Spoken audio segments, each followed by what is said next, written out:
Hi Noah. Right, have you got your milk? You're all laid nice and tucked in bed. Okay, you can have a nice sleep tonight. And Grandad's going to read you a story. What's the story? What the Ladybird Heard at Christmas by Julia Donaldson. Okay, you got all the other books, haven't you? Got What the Ladybird Heard, What the Ladybird Heard Next, What the Ladybird Heard at the Seaside, What the Ladybird Heard on Holiday. And now you've got What the Ladybird Heard at Christmas. So, here we go. On Christmas Eve, when the sun was low, and the fields and woods were white with snow, the ladybird set off to spend a couple of nights with a spider friend. The spider lived in a big old house, with people and pets and a small white mouse. And the small white mouse said, "Squeak, squeak, squeak," and the hamster's wheel went creak, creak, creak. The parrot squawked, the canary sang, and the spider twanged her web, twang, twang. The Great Dane snored, and the Siamese purred, but the ladybird said never a word. But the ladybird saw, and the ladybird heard. She saw two men with a big black van, a ladder, a sack, and a cunning plan. The ladybird already knew they were Lanky Len and Hefty Hugh. And she heard Hugh whisper, "Listen, Len, we'll wait until it's night, and then, when Santa Claus has been and gone, we'll put our fancy costumes on. You'll look as lovely as an elf, and I'll be Santa Claus himself. We'll climb to the chimney, then down we'll slide, and before we know it, we'll be inside."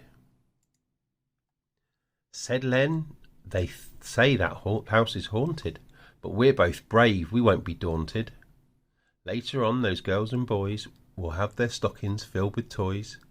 We'll take those stockings off their bed, they won't wake up, the sleepy heads, and even if they do awake, they'll think we've come to give, not take."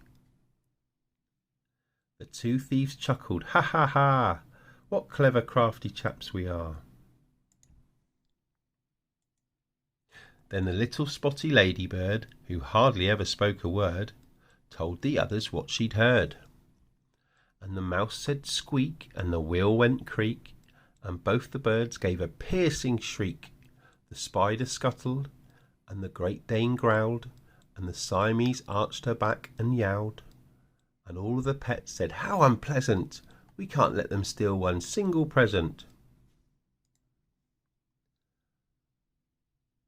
But the ladybird had a good idea, and she whispered it into each animal's ear. Then they found a sheet of the perfect size, and the carrot? It's not a carrot! The parrot pecked 2 holes for eyes.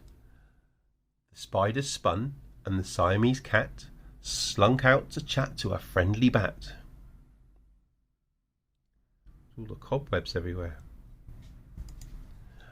All the reindeer on the roof, look, all the boys and girls asleep.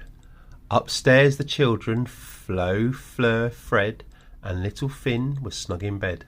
Then Santa came with treats and toys for all 4 lucky girls and boys.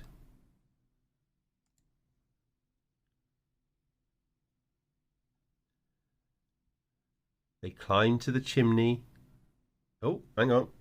The thieves kept watch until he'd gone, and then they put their fancy costumes on. They climbed to the chimney, and down they slid. "They're here," hissed the cat, and all the pets hid. The small white mouse was ready, hop.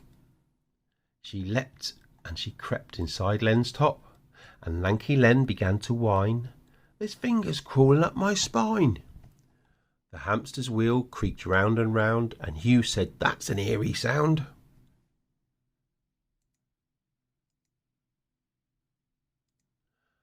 The spider wound her silky threads all around the robbers' heads, and Len said, "This is awful rummy. I'm scared," said Hugh. "I want my mummy." The Siamese cat let out a yowl. "Oh, crumbs," said Len, "a ghostly howl."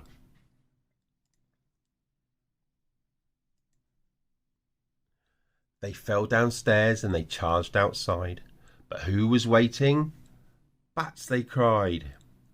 And frightened for their lives they ran all the way back to the big black van. The bats flapped over after the two bad men, and they never went back to that house again. Then the small white mouse said squeak, squeak, squeak, and the hamster's wheel went creak, creak, creak. The parrot squawked, the canary sang, and the spider twanged her web, twang, twang. The Great Dane woofed, and the Siamese purred, but the ladybird said never a word. That's the end. Right, you go to sleep now, Noo. Love you very much.